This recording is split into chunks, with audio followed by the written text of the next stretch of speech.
제주도 서귀포 민박집의 귀신. 제가 직접 본 귀신에 대한 이야기입니다.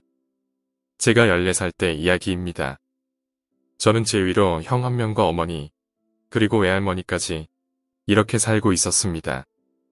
그의 외할머니가 돌아가시고 나서 저희 가족은 약간 우울한 분위기가 가득했습니다. 그래서 어머니께서는 가족들을 위해 분위기 전환으로 제주도 여행을 제안하셨습니다. 지금까지 여행이라는 걸 떠나본 적이 없던 저희 가족은 그렇게 함께 여행을 떠났습니다. 비행기도 처음 타고 제주도라는 곳을 처음 와봤습니다. 새로운 경험으로 가득한 여행이었죠.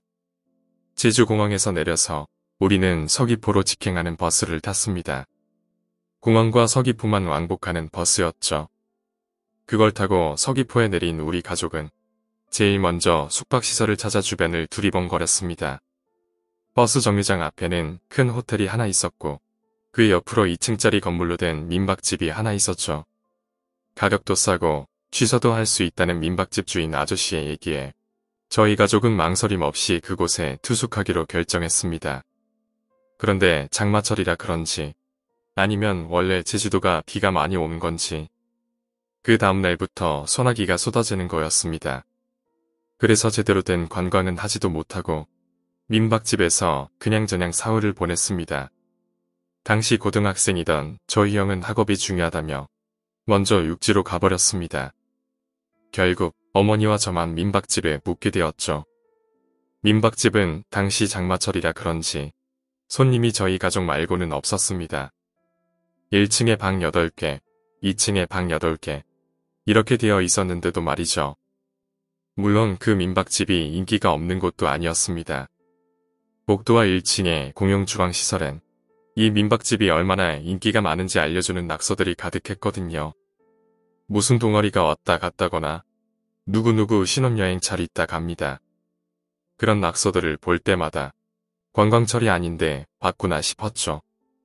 당시 제가 묵던 2층의 구조는 대략 1층과 연결된 중앙 계단을 중심으로 양 옆으로 복도가 하나 뻗어 있고 총 8개의 방이 있었습니다. 그리고 중앙 계단 앞에는 커다란 정수기가 한 대 놓여 있었고요. 건물 복도와 문은 나무로 되어 있어서 걸어다니거나 문을 여닫으면 특유의 나무 소리가 들려왔죠. 제가 묵던 방은 계단에서 올라와 왼쪽 복도의 왼쪽 편 2번째 방이었죠.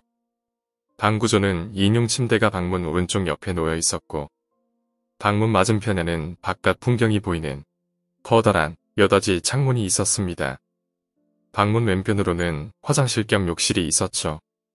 화장실 문과 여닫이 창문 사이 방의 구석진 자리에 작은 서랍이 놓여 있었고 그 위에 텔레비전이 하나 있었습니다. 그러던 문제의 그날 저녁 7시 어머니께서는 제주도에 있는 교회에 철야 예배를 드리러 가셨습니다. 새벽 예배도 거기서 드리고 오신다고 하셨죠. 주인 아저씨는 1층 카운터 자리를 보시다가 밤이 되면 민박집 건너편에 있는 자기 집에 가서 주무셨습니다. 그러다 보니 그 밤은 저 혼자 그 건물에 남겨진 겁니다. 저녁 무렵부터 비는 다시 내리더니 소나기가 되어 천둥 번개도 치기 시작했습니다. 저는 TV나 보며 무료한 시간을 보내고 있었습니다. 컵라면을 하나 먹으며 TV를 봤죠. 그렇게 시간은 어느덧 10시가 좀 넘어가고 있었죠. 채널을 이리저리 돌려보다가 한기가 좀 돌아서 침대에서 나오더니 바닥에 물이 좀 있더군요. 창문 닫는 걸 잊고 있었던 거였죠. 창문은 좀 불편하게도 밖으로 몸을 내밀어서 닫아야 하는 여닫이 문이었습니다. 창문을 닫는답시고 몸을 밖으로 내민 다음 양팔을 벌려 문 손잡이를 잡아당겨 문을 닫았습니다. 덕분에 비를 쫄딱 맞고 말았죠. 수건으로 바닥에 물기를 닦고 화장실에서 샤워를 하고 나오니 텔레비전에서는 어느새 내가 좋아하는 프로가 하고 있었습니다. 재밌게 보고 있는데 밖에서 삐그덕하며 사람 발소리가 들리더군요. 저희 어머니 아니면 민박집 주인 아저씨였죠. 저는 방문을 열고 복도로 나가봤습니다. 발소리는 분명 들렸는데 아무런 인기척이 없었습니다. 복도는 깜깜했고 정수기에 불빛만 보이고 있었죠. 때마침 천둥 소리가 들리며 세찬 바람이 느껴졌습니다.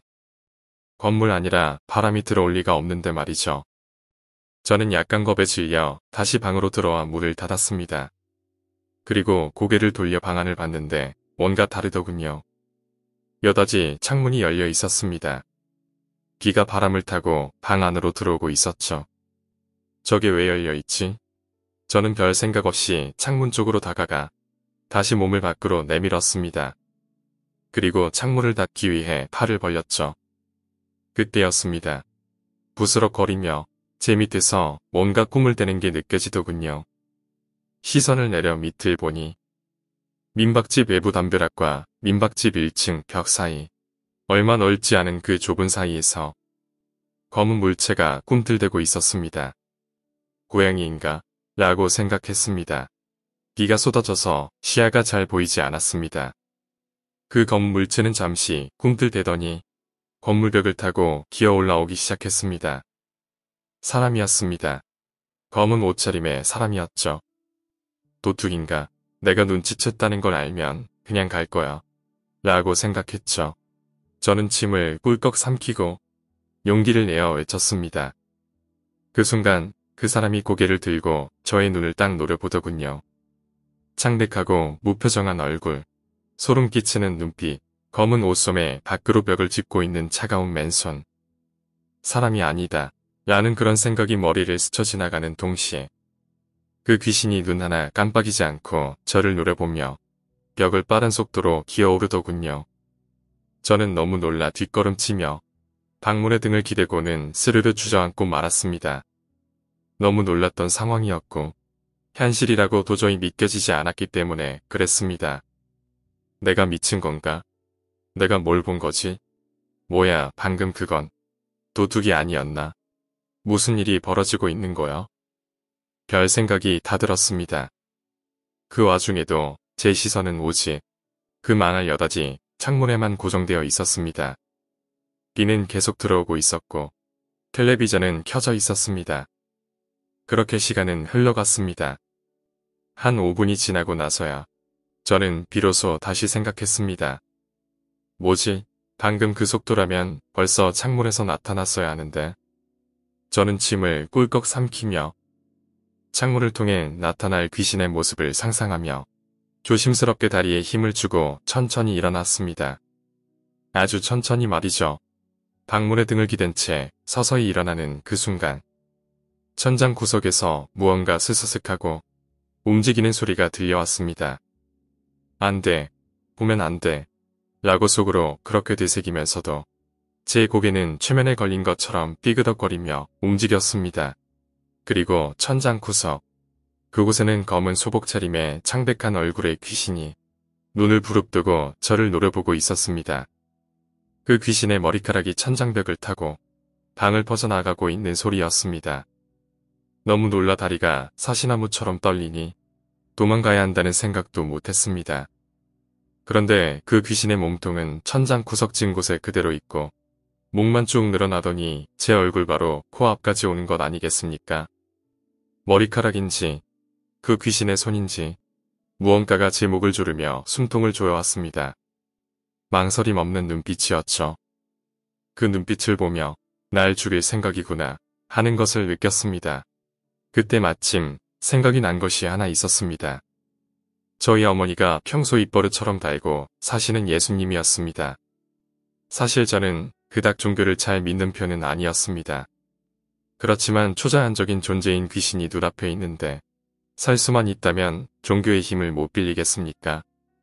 예수님을 외치면서 저는 귀신의 얼굴에 주먹을 날렸습니다. 때렸다는 느낌은 안 들었지만 고기 구워지는 소리와 함께 무표정하던 귀신의 얼굴이 일그러지더군요. 더불어 목을 조여오던 손과 머리카락도 풀어냈습니다.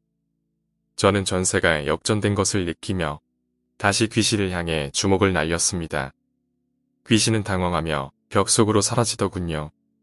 저는 완전히 의기양양한 상태가 되어 씩씩거리며 벽을 차고 두드리며 나오려고 외쳤습니다. 그러다 문득 눈을 깜빡이고 보니 침대 위에 제가 누워있더군요. 몸을 일으켜 보니 창문 밖으로 화창한 아침 햇살이 쏟아지고 있었습니다. 교회를 갔다 온 어머니께선 제게 등을 돌리신 채로 텔레비전 및 서랍에서 뭔가를 찾고 계셨습니다. 꿈이었던 겁니다. 꿈속에서 귀신을 본 거죠. 그렇지만 꿈속에서 귀신과 싸워 결국은 이겼다는 사실이 뿌듯했습니다. 뭔가를 해냈다는 자부심이 느껴졌죠. 당장 어머니에게 자랑하고 싶었습니다.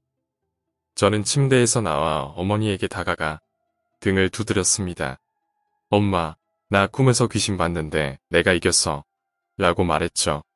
그런데 어머니가 고개를 들고 절 바라보는데 그 귀신입니다. 숨이 멎고 모든 것이 멈췄습니다. 풍경은 다시 밤이 되고 창문을 통해 비바람이 들어오고 텔레비전은 켜져 있습니다. 귀신의 눈동자를 통해 창백한 얼굴로 굳어진 제 얼굴이 보입니다. 그렇게 그 귀신과 얼굴을 마주보고 마치 10시간 가까이 있었던 것 같습니다. 잠시 후 천둥 소리에 정신을 차리니 저는 방바닥에 대자로 누워 있었고 방은 창문을 통해 들어온 비로 물이 흥건했습니다. TV 프로는 끝나고 광고를 하고 있더군요. 저는 곧장 우산을 챙겨서 어머니가 예배드리러 간 교회로 달려갔습니다. 그리고 거기서 잠을 잤죠. 다음날 제가 자초지종을 설명하고 때를 쓴 덕에 민박집을 옮겼습니다. 제가 본 귀신의 정체가 무엇인지는 모르겠지만 가볍게 생각할 존재는 아닌 것이 분명합니다. 전 제가 본 귀신이 아직도 남자인지 여자인지 모릅니다. 확실하게 답해드릴 수 있는 건 제가 겪어본 귀신이란 정말 위험한 존재였습니다. 오늘 이야기는 여기까지입니다. 오늘 이야기가 재미있으셨다면 구독과 좋아요, 댓글 부탁드립니다. 댓글은 저에게 큰 힘이 됩니다. 감사합니다.